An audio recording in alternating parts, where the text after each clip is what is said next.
دا د سوره فاتر یو دو آیتونه دې آیتونو کې الله پاک یو درې عملونه بیانوي چې دا درې عملونه چا وکړل نو دوی د الله سره سودا وکړه، الله سره تجارت وکړه او داسې تجارت الله سره وکړه چې دې تجارت کې چرم تاوان نشته دی. دا ګټم دغه کسب وکړله چا چې دا درې عملونه وکړه او د درې واړو عملونو په بدله کې به الله پاک دوی له پوره اجر ورکوي او د اجر نه او د مزدورۍ نه زیاتی به نور هم څه ورکوي.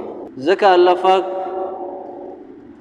د چا عمل هغه ضایع کوي نه، بلکې د هغې بدله الله پاک دنیا کې هم ورکوي او آخرت کې هم د هغې بدله او اجر ورکوي. هغه درې عملونه څه دي؟ هغه درې عملونو کې د ټولو نه اولنی عمل هغه دا دی چې یتلون کتاب الله، چې څوک د الله کتاب لولي، د الله د کتاب تلاوت کوي او حق تلاوت کوي د قرآن. څنګه چې الله قرآن کې فرمایلي الذین آتیناهم الکتاب یتلونه حق تلاوته اولئک یؤمنون به. هغه خلک چې الله وایي موږ ورته کتاب ورکړی هغوی دا کتاب په حق تلاوت باندې لولي. او حق تلاوت د قرآن څه دی؟ هغه دا دی چې د قرآن د الفاظو نه دی خبري، صحیح تلفظ سره صحیح الفاظو سره قرآن لولي. یعنی قرآن عربی ژبه کې لولي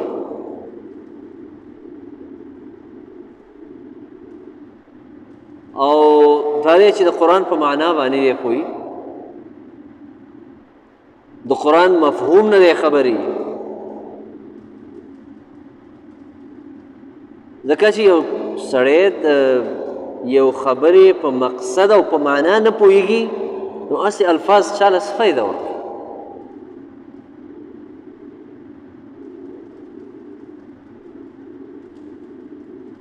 یو سړی په عربۍ باندې نه پوهېږي یا یو عربي هغه په پښتو نه پوهېږي او تو ته بار بار دا وې بار ورته دا وې چې بازار ته لاړ شه بازار ته لاړ شه، دا ته بار بار وې دا الفاظ،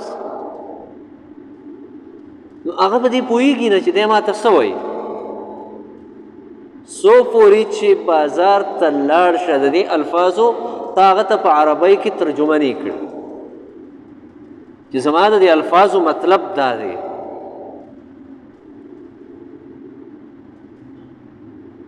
نو قرآن بار بار من اړو او راړو د الحمدونه د والناس پورې الحمدونه د والناس پورې مانځه کې مللو تراو کې مللو همداسې مللو خو په دې پوه نه یو چې دا موږ څه لولو. دا د الله کلام دی، دا زه څه یم او الله ما نه څه غواړي. ځکه د قرآن تلاوت د قرآن لوستل هغه موږ له مزه نه راکوي او مزه په دې وجه نه راکوي چې په هغې موږ پوهېږو نه.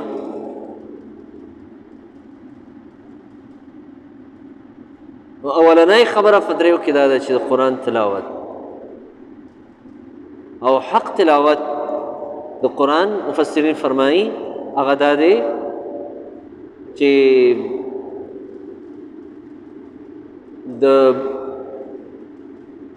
د قرآن اطاعتو کې د قرآن خبره ومني او د قرآن نافرماني ونه کې. دا د قرآن حق تلاوت دی او قرآن کې چې څومره څه دي په دې باندې عمل وکړي، دا عملي طور خپل کې.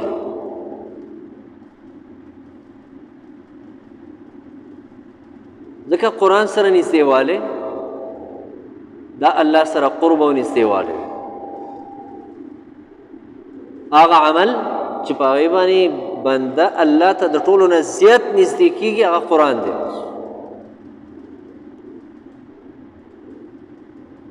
دویم عمل چې هغه د آیت کې حکم دی هغه دی واقاموا الصلاة،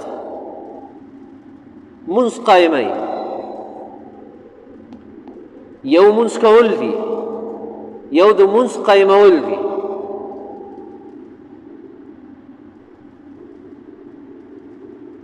قرآن کې حکم هغه د مونځ د قایمولو دی. اقیموا الصلاة، اقاموا الصلاة، یقیمون الصلاة. دا الفاظ دي، د اقامت الفاظ دي. او د مونځ اقامت هغه دا دی چې دا د پورا فرایضو، آدابو، مستحباتو ټولو سره ادا کړي. دې ته اقامت الصلاة وایي. دا تکبیر اولا او جماعت سره ادا کړي. د دې د رکوع او د سجدې پوره خیال وساتي. دې ته د مونځ اقامت وایي.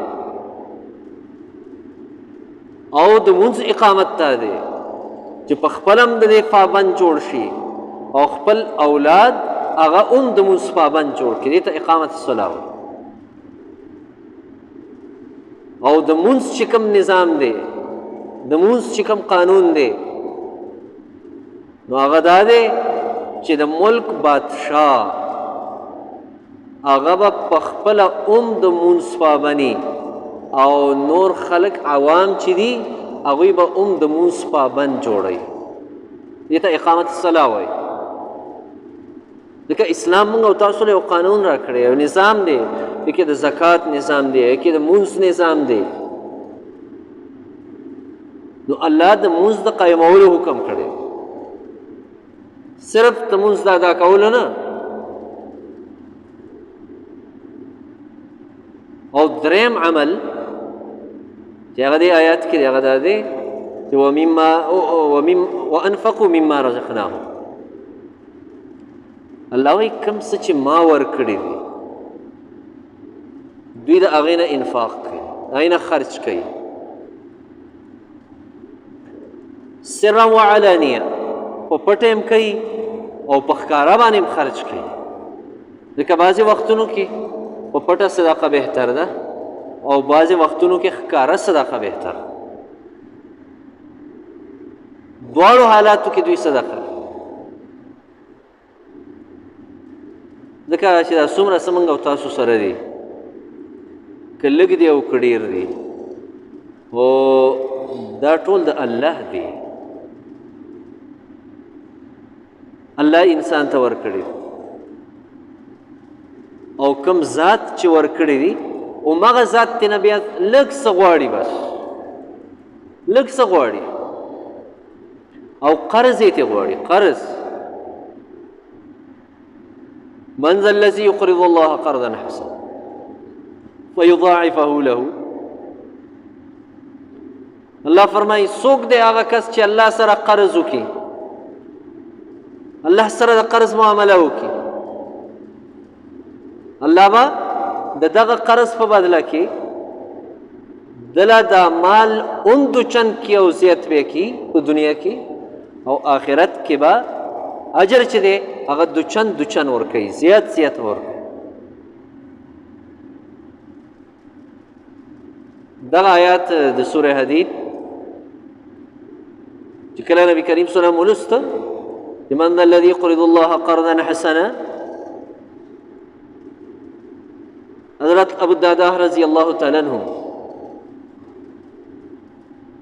هغه نبی کریم صلی الله علیه وسلم ته فرمایل یا رسول الله الله پاک زمونږ نه قرض غواړي؟ نبی کریم صلی الله علیه وسلم ته فرمایل او الله یې غواړي. حضرت ابو الدرداء رضی الله تعالی عنہ هغه نبی کریم صلی الله علیه وسلم ته وفرمایل دا لاس دې لږ راکړه. نبی کریم صلی الله علیه وسلم لاس کې خپل لاس ورکړه او ته وفرمایل یا رسول الله زما هغه باغ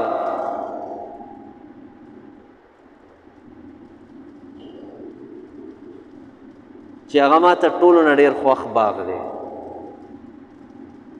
ډېر قیمتي دی، هغه ما الله ته ورکړه قرض.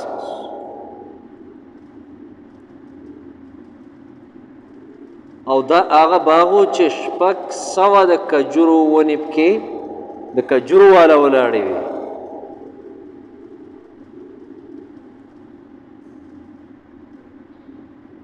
دا ما ورکړه او په دې باغ کې د کورم د بیبي او اولاد هغه هم په دې باغ کې دننه اوسېدل. دی راغې او د باغ نه بهر ودرېده او خپل اهل ته خپل کور والا ته آواز وکړه یا ام الدحداح، اے ام الدحداح راوځه د دې باغ نه. هغې ورته ویل ولې؟ بس ویل دا باغ ما الله له قرض ورکړه، بس دې کې زما ستا اوس څه حق نشته. هغې ورته وفرمیل چې ډېر د ګټې تجارت دې وکړه ای ابوالدحداح.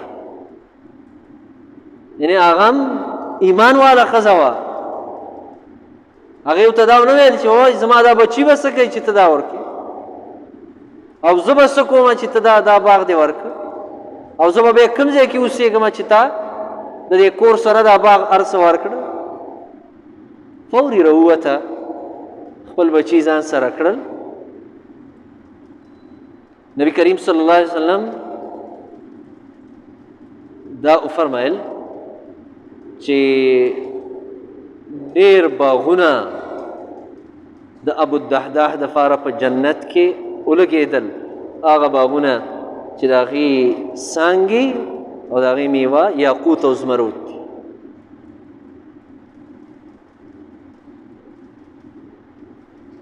ځکه دریم عمل دی آیات کې څه دی وانفقوا مما رزقناهم سرا وعلانیه. حضرت ابو طلحه رضی الله تعالی عنہ د دې آیات نفس چې لن تنالوا البر حتى تنفقوا مما تحبون.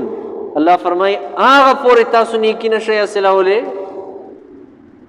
او بعض مفسرین فرمای د البر نه مراد څه دی؟ الایمان.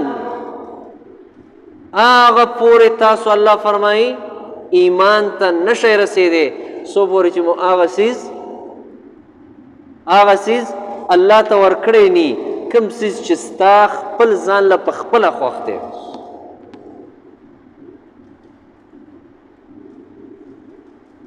طلحه رضی الله تعالی عنہ هغه وفرمایل یا رسول الله زما په مال کې د ټولو نه زیات غوره مال ماته چې دی هغه زما دا باغ دی چې په هغې کې د خوږو اوبو کوې هم و. نبي کریم صلی الله علیه وسلم به اکثر مازدیګر کې هلته ورته او خوږې اوبه یعنې صفا اوبه به وې، هغې ته هېڅکله یې مالګېجنې اوبه نه وي. او دا بالکل اوس چې کوم مسجد نبوي دی دا باغ عمده ځای دې سره خواته بالکل دا څومره قیمتي ځای و، څومره قیمتي باغ و. وی فرمایل دا ما ته غوره دی او دا ما ورکړه الله ته. نبی کریم صلی الله علیه وسلم ته وفرمایل د دې دا میوه چې ده دا خپلو رشته دارو ستا رشته دارو کې کوم غریبانان دي په هغوی باندې دا تقسیم کړه، هغوی ته دا ورکړه. دا ایمان دی. او مال خرچ کول دا په ایمان باندې کېږي، دا ایمان باندې کېږي. دا ایمانی قوت انسان دې ته مجبور کی چې دا سیز خرچ کوه. یعنې نفس او شیطان هغه ما ته دې ته نه پرېږدي چې ما ته دې یو 10 روپۍ چېرته ورکړو. نفس او شیطان هغه ما ته د انفاق په وخت کې د خرچ په وخت کې 100,000 خبرې یې زړونو ته راغورځوي. الله قرآن کې ویلي الشیطان یعدکم الفقر، شیطان تاسو د غریبۍ نه یېروي چې دا څیز ورکې په خپله به غریب شي. او ولې دومره خرچ کې، ولې دا څیز دله ورکې؟ ځکه ایمانی قوت هغې کې ضعف دی، کمزوری دی. دا واقعات د صحابه کرامو دا صرف د لیلا او د مجنون قصې نه دي، دا کومې چې موږ او تاسو اورو دا عملي قصې دي. دا د تذکیر دپاره دی، دا موږ له درس دی، درس. صحابه کرام څه خلک نه وو چې ګنې زموږ نه شکلونه بدلو، زموږ نه ګنې باډای بدلې وې. دغه خلکو دی، عربو ته ګورئ او دغه شان خپل ځان ته ګورئ، د ښرنګې انسانان، د ښرنګې انسانان. او چې کله هم د انفاق خبره راله نو هغوی په هغې کې سستي نه ده کړې، کمزوري نه ده ښکاره کړې. دا موږ اورو وایو چې ابوبکر صدیق رضی الله تعالی عنه د کور ټول مال خرج کړه چې کله چنده کېدله تبوک دپاره. او دا وایو چې تر دې چې د ګنډلو ستن هغه هم پکې راوړه چې دا پکار شو. دا قصه چې زه بیانوم نو زه چاله یو د ګنډلو ستن هم نه ورکوم، حالانکې قصه ښه شوق ذوق سره بیانوم چې ابوبکر رضی الله عنه دومره لوی مال خرج کړی و، هغه دومره لوی مال خرج کړی و او ما ته چې دغه ابوبکر رضی الله تعالی عنه دا واقعه بیانو نو بیا چې عملي طور موږ تاسو وګورو ما ته څنګه ویل، بیا یو ستنې ورکولو، د ګنډلو ستنې ورکولو ته هم نه یو تیار چې شارې ور. عمر رضی الله عنه نیم مال راوړو، عثمان رضی الله تعالی عنه لویه چنده، یعنې د دې وخت حساب چې ورته وکړي د عثمان رضی الله عنه چاندې ته اربونه روپۍ ترې نه جوړېږي، اربونه، اوښان، اسونه، د مجاهدین چې څومره وو د هغوی کانه فینه، ډوډۍ، خوراک، دا ټول عثمان رضی الله عنه. داسې نور واقعیت صحابه کرامو.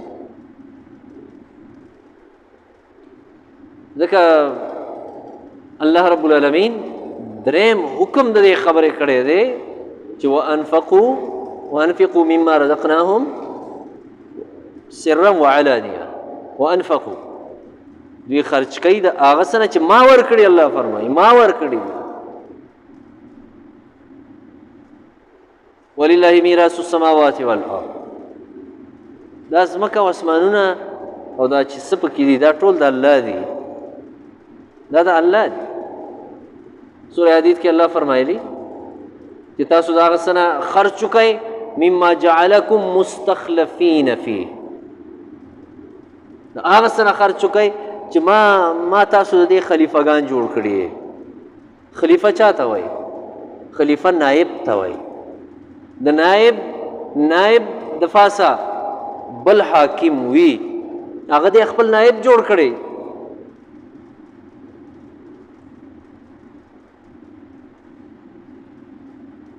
الله فرمایي زه د دې مال اصل مالک یم، ته مې صرف تعالی مې دومره واک د لږو ورځو دپاره درکړی دی بس. او دویم مطلب یې دا دی چې مستخلفین فی، یعنې ستا نه مخکې ستا د دې مال مالک بل څوک و، د هغه نه تا ته پاتې شوله، هغه څه شو؟ هغه لاړ د دنیا نه، ستا فلارو که ستا نیکه و هغه دنیا نه لاړ، تا ته پاتې شوله.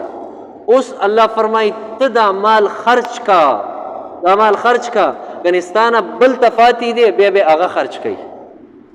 ځان به ته وکړی او هغه د سخت ژوند هغه به پې ته تېر کړي او وروستو تا نه چې چا ته پاتې کېږي مزې به پې بیا هغه کوي،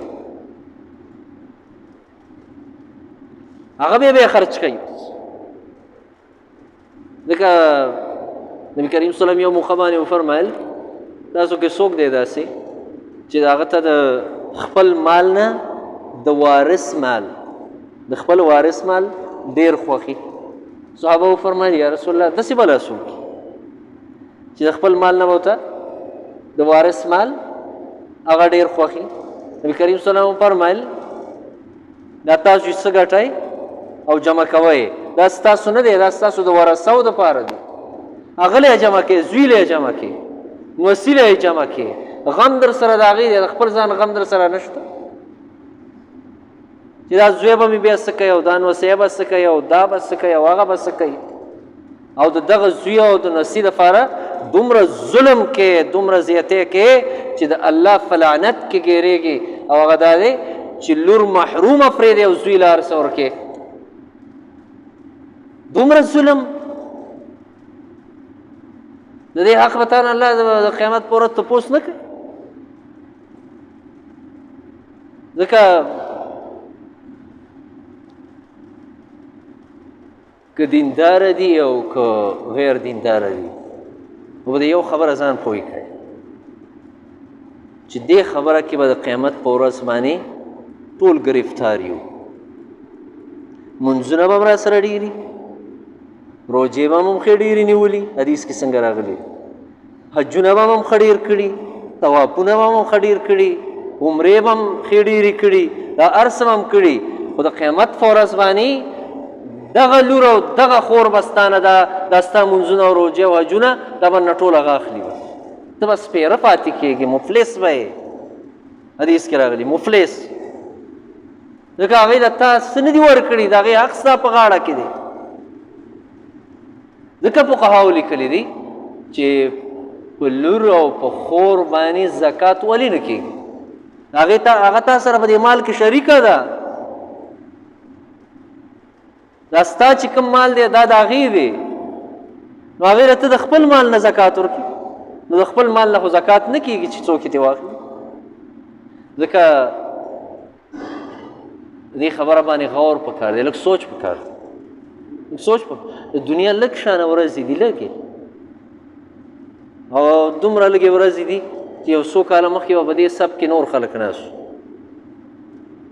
او تاسو هغه وخت کې هلکان وایي هغه په هغه وخت کې مشران و او زاړه اوس دې صف کې تاسو ناست یې او یو څو کاله پس به بیا موږ او تاسو نه یو بیا به دلته نور خلک ناست هغه به بیا مشران یې خلک به ورته مشران ځکه خپل آخرت او قبر دا ځان له کلاول پکار دي دا راتنګول نه دي پکار نه دي بچی فکر راځي او نه دي نوسی فکر راځي نه پکار نه راځي هر څومره چې ولته وګټې هر څومره مسافره یې ورله وکړي هر څومره ورله حلال او حرام ونه ګورې او لرې وړې دا ښځوی وایي مړه خلکو نه دې پلرونو څومره ګټې کړي دي تا څه کړي دي موږ تا لاره څه ګټه کړې نه دې په دنیا کې شکر ادا کوي دا بچي او په آخرت کې به ستا دپاره دا عذاب جوړېږي نو ښه دا نه ده چې خپل آخرت ځان له ښایسته او دغه انفاق دا وکړو چې یو خو دا فرضي حق دا د خویندو او د لونو دا ترېنه ورکړه که مړ شوي نو بیا دې زامن نه ورکوي چې ستا غاړه به خلاصه ډېرو مونږ ته دا ویلي که نه مونږ ته د خور حق دا هغه ما وایي دا خو مې پلار پسې دی نو بس هغه پوه شو او دوی پوه شو مطلب دا دی چې خیر دی که دا پلار مې دوزخي شي او چې دلته دنیا دا فایده ما ته پاتې شي